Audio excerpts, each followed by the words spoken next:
Hey, welcome back to Rickets Reef. I guess it's about time for an update since the LED.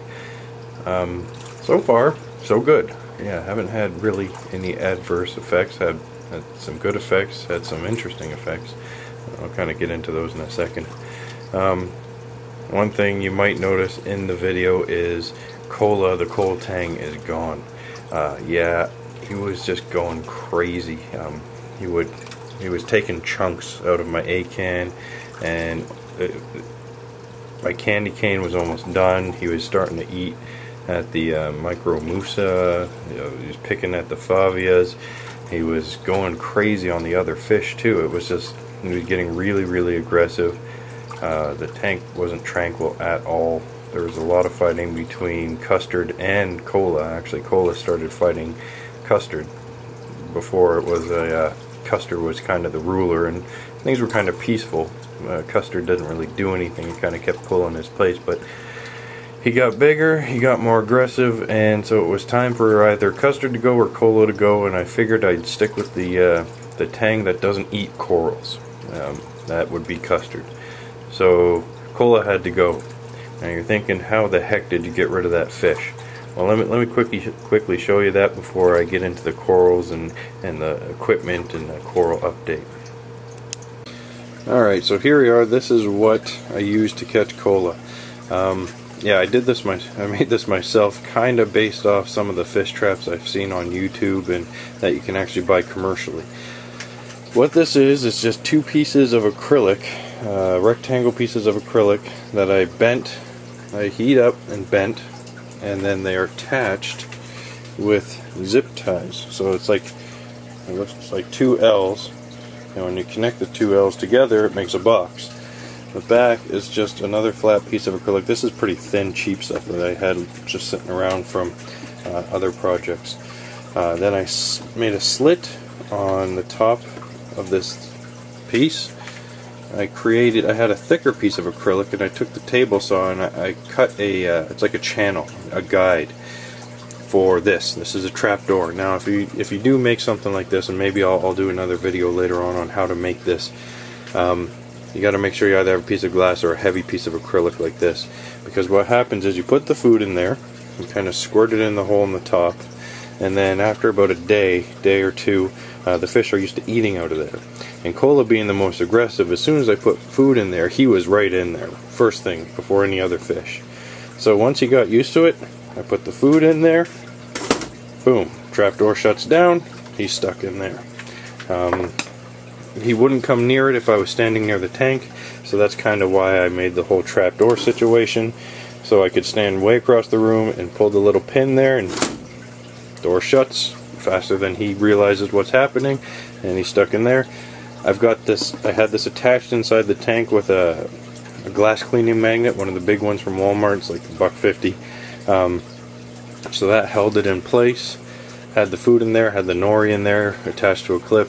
It was pretty easy, and if I ever have to take a fish out, that's what I'll use, because all the fish eventually went in there after about a day or two, even the little chromis and everything else. So yeah, it worked pretty good. Maybe later on look for an update on how to build one of these suckers. Yeah, sorry for the mess. I did a little modification to my LED light, and I'll show you that right now. Alright, this is the light with all guns a-blazing, so sorry if it blinds you. I've taken a lot of the lenses, the optics off the LEDs, simply because I dropped it down pretty low to the water, and it gives me a better spread. I still have optics. I got 80 degrees on the front and the sides, trying to keep those beams inside the tank, but the rest of them are just open, so they're about 100 degrees-ish. I dropped the T5s down a bit because they were just sitting way too high up. But other than that, that's the only real modifications, and now it's closer to the tank.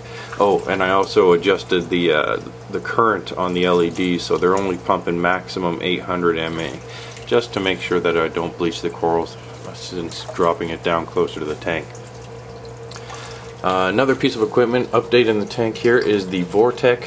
It's just pretty amazing. I think I mentioned before that I was having problems with this part falling off. What I realized that happened, it wasn't actually the drywall problem that I mentioned before. It was I had it set up incorrectly. I had it set up for the wrong size of glass. I've since fixed it, and it hasn't budged or shown any sign of budging. Watch, like right now, that snail will just push it off or something. Just Murphy's Law, but hopefully not. It's been pretty good since I fixed that. It feels more solid too. Now on to the corals. What I'm going to do before I get into this is I'm going to run into the back room and I'm going to turn off the blue LEDs just because in the visor here they look pretty, things are looking washed out with blue. So 1 second. Alright, there we go. We're back at the tank with all the blues off. Not even the moonlights are on. Yeah, the spectrum and the camera just don't get along. So we'll just kind of do the coral updates without it. Anyway, it does take away some of the nice glowing pigmentations from the corals. But anyway, here we go. This is the candy cane. It is sprouting back to life now that Cola is not beating the crap out of it on a daily basis. Its coloring is coming back. It's just doing great. This Monty, I don't know if you can see all those new sprouts coming out. It's just blown up since I got the LEDs. The frog spawn behind there, it's done really well.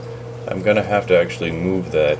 I was planning on doing that tonight, but with my water change, but I'm not going to. I'll do it later.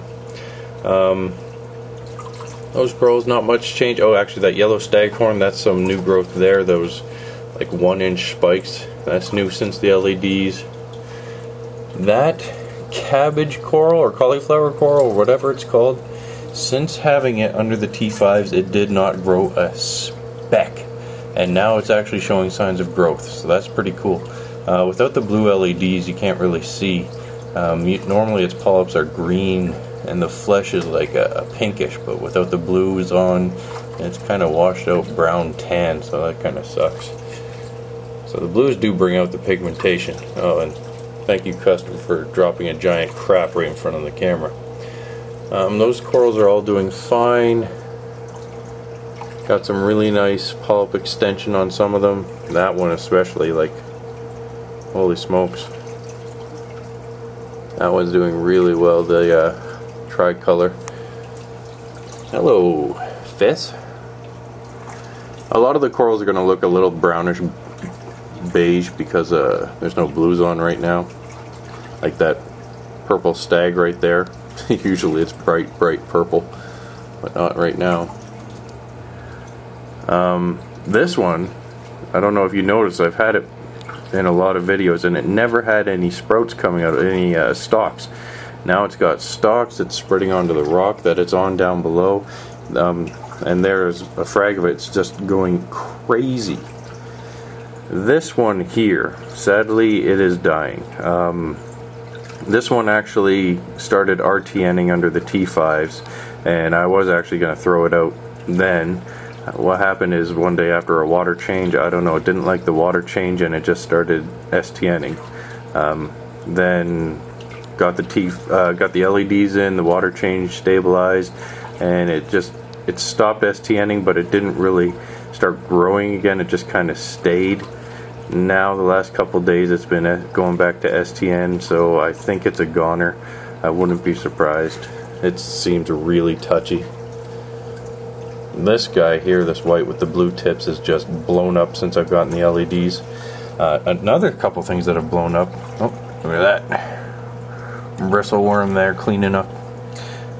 Is these blue zoes have just gone crazy. Like, there's so many of them now. I'm gonna have to start putting a rock beside them to grow onto so I can frag them. This guy here, his color is just really popped, and he's started splitting mouths all over the place. You can see one there. There's a couple at the back that have all split. This guy here is also starting to grow just from light. I haven't been feeding them. That guy is just doing fantastic, the Duncan. Red Monty is doing good. Green staghorn there. Now that pink millipore on the other side was starting to STN. I moved it over here. I think it's because it hasn't really grown in my tank, but I think it's because of the flow. It didn't like the flow over there, so I'm going to see how it does over here. If it dies, well, it dies. It hasn't really grown. That guy there in the back is starting to grow some nice stalks. Same with the yellow stag. Bird's nests are all really slow but steady growers. Monty cap there. Blue Monty cap. Again, you're not going to really see the blues because the blue lights aren't on. Red Monty cap. Mushrooms are doing great. They're splitting and making little babies all over the place. That green Ricordia is just really pretty. I'm going to find another place for them in the tank. This guy's kind of blown up a bit. Don't know what his name is. Favia's doing fine. The nuclear greens and the micromousas are all showing signs of growth. Green cap is definitely growing. And that other frag of an orange cap is definitely growing as well. I like the orange cap. It's got really nice yellow polyps. Oops. Come on, focus. There we go. And up front here, all these ones are doing really well. Nice growth. That yellow one that was almost dead is now starting to grow back. That green slimer there, actually, I guess it's STNing a bit. It's really weird. It will like release chunks of its flesh, and they'll float off and they'll attach somewhere and they'll start growing there. I don't know if that's how green slimers reproduce or something, but it's been doing that for a little bit. The other green slimer frags in my tank don't do that at all, so we'll kind of see what happens with that. This big hunk of acro is starting to grow stalks now. You can see coming out of it. All these little pegs. Those are all new since getting the LEDs. So that's cool. And that guy there is just crazy. He's gone super, super light. He's still, like, in the camera it might look like he's bleached out, but he's not. He's just really, really light green. It's beautiful. Hopefully it's okay. The red Millie is doing really good, spreading and growing. That green guy in the back hasn't really changed much, but hopefully now with the lights lower down he will.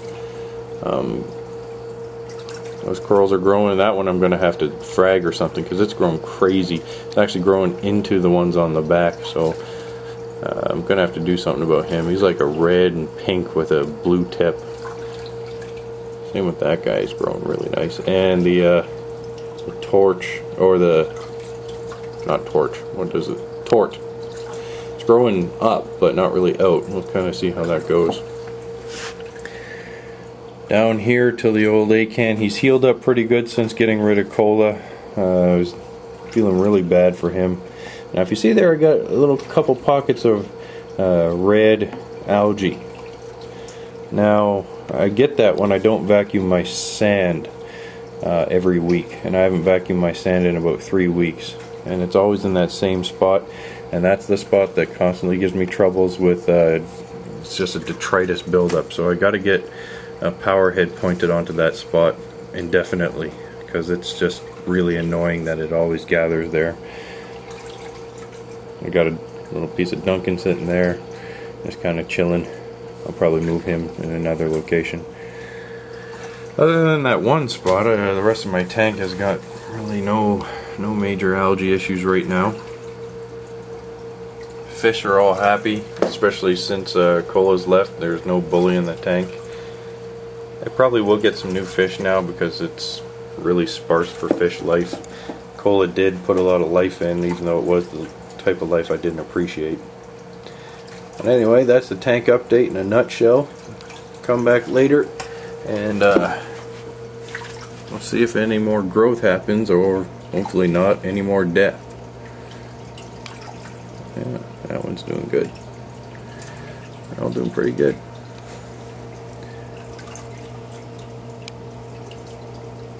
Alright, thanks for watching. Stay tuned. Later.